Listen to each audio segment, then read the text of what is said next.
Selamat pagi, saudara yang saya kasih dalam Yesus Kristus Tuhan. Pada saat ini kita akan membahas tentang mati terhadap dosa. Sebelum itu kita satu dan berdoa. Di surga, terima kasih Tuhan, Kau sungguh baik kami. Kami mengucap syukur untuk pagi yang cerah, Kau berikan nafas yang hidup. Kami bersyukur Tuhan terus mengampuni dosa kami. Kami mengaku kami masih belum sempurna. Kami masih ada kesalahan, Tuhan ampuni kami Tuhan. Kami bersyukur Kau terus menyelamatkan kami, menyehatkan kami, menyembuhkan kami, memberikan kami anugerah Tuhan, urapan Tuhan dari Tuhan Yesus. Bimbing kami dengan kuasa-Mu pada pendengaran firman-Mu, pada renungan firman-Mu pada pagi hari ini. Rapi Roh Kudus dan tulis kebenaran hari. Amin. Jadi mati terhadap dosa. Terhadap dosa kita harus mati. Jadi dosa itu segala sesuatu yang berhubungan dengan melanggar perintah Tuhan. Selain dosa itu adalah segala sesuatu yang tidak mengetahui apa yang Tuhan perintahkan. Jadi dosa itu adalah segala sesuatu yang berhubungan dengan apa yang tidak berkenan sama Tuhan. Ya, jadi dosa itu bukan hanya segala yang di hukum Taurat seperti perintah Tuhan atau yang di firman Tuhan yang itu, tapi kadang-kadang ada juga ya. Misalnya kita dilakukan suruh kita misalnya melakukan perintah Tuhan berbuat baik kepada semua orang. Kita berbuat baik kepada hanya orang yang baik saja, itu nggak boleh, itu dosa. Kita harus berbuat baik kepada semua orang. Misalnya kita harus mengampuni, tapi kita sudah mengampuni tapi masih ingat-ingat kesalahan, nah itu juga nggak boleh, masih menceritakan kesalahan. Jadi dosa itu bisa juga karena kita sering dekat cuma sama handphone doang, melekat sama handphone. Kalau nggak ada handphone nggak bisa kemana-mana, itu juga dosa. Karena Tuhan itu di nomor 2 kan. Nah, atau sosial media juga. Kita hanya mencari sosial media, tapi tidak mencari Tuhan dalam firman Tuhan. Nah, itu juga dosa. Segala sesuatu yang menomor 2 kan Tuhan itu juga termasuk dosa.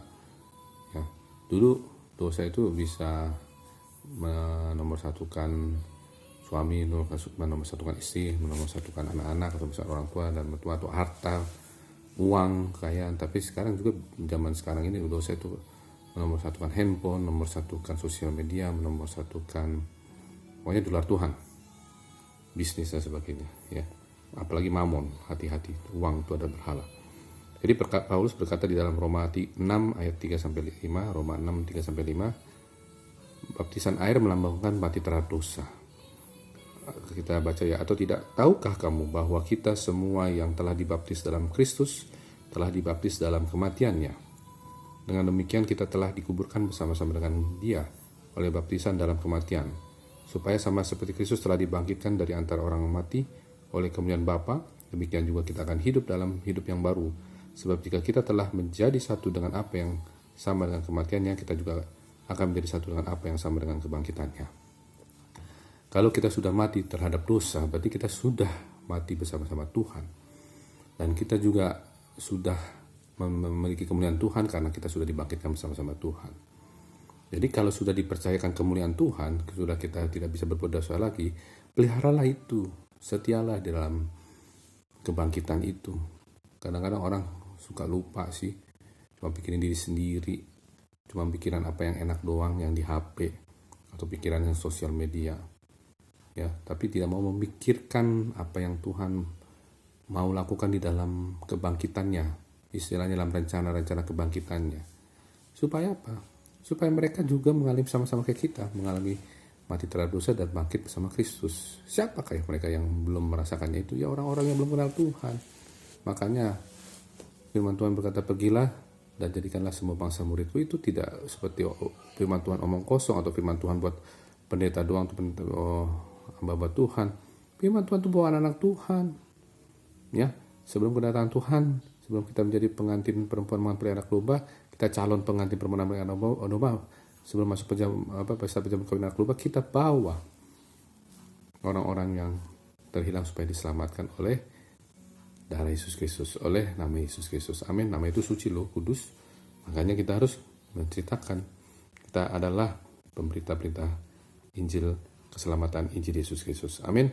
Matilah terhadap dosa sekarang dan selama-lamanya bersama Yesus Kristus, bersama Yesus Tuhan Yesus Kristus kita bisa karena kemampuan dari Roh Kudus. Mari kita doa, kita satu dalam doa. Bapa di surga, tolong kami Tuhan, firman Tuhan ini kami mau mati terhadap dosa, dan kami sudah dibangkitkan bersama Kristus karena Kau telah bangkit Tuhan, dan kami telah menerima kemuliaan Tuhan. Untuk itu Tuhan, kami mau Tuhan disertai oleh Roh Kudus untuk menggenapi rencana-Mu, untuk mau kami pergi menjadikan semua bangsa murid-Mu, dan baptis mereka dalam nama Bapa dan Roh Kudus dalam nama Tuhan Yesus. Terima kasih Tuhan, sertai perjalanan kami, hidup kami dalam Roh Kudus. Hidupkan, panjangkan umur kami, jangan permalukan kami Tuhan, untuk kami mati dalam kubur, kami pacahkan asukan roh kematian, roh dunia orang mati, roh penyakit apapun, COVID-19, apapun, atau apapun penyakit, kecelakaan maut dan udara, hancur kuasa dengan darah Allah dari Yesus Tuhan. Terima kasih Bapa, kami juga berdoa Tuhan, kasih-Mu melimpah dalam hidup kami mau mencapai kasih Kristus, dan kami juga mau mengampuni orang yang besar kepada kami, sebagaimana doa yang Kau ajarkan kepada kami. Kami mau juga minta terus dalam Tuhan Kristus, revival is now, dan kami percaya Tuhan, kuasa-Mu Tuhan menyertai hidup kami, tanda-tanda yang ajaib menyertai hidup kami, dan kami diurapi roh Tuhan Allah ada pada kami, sebab oleh karena Tuhan Allah ada pada kami, oleh karena Tuhan telah mengurapi kami. Dalam Tuhan Yesus kami berdoa, haleluya, amin. Terima kasih Tuhan Yesus berkati, shalom.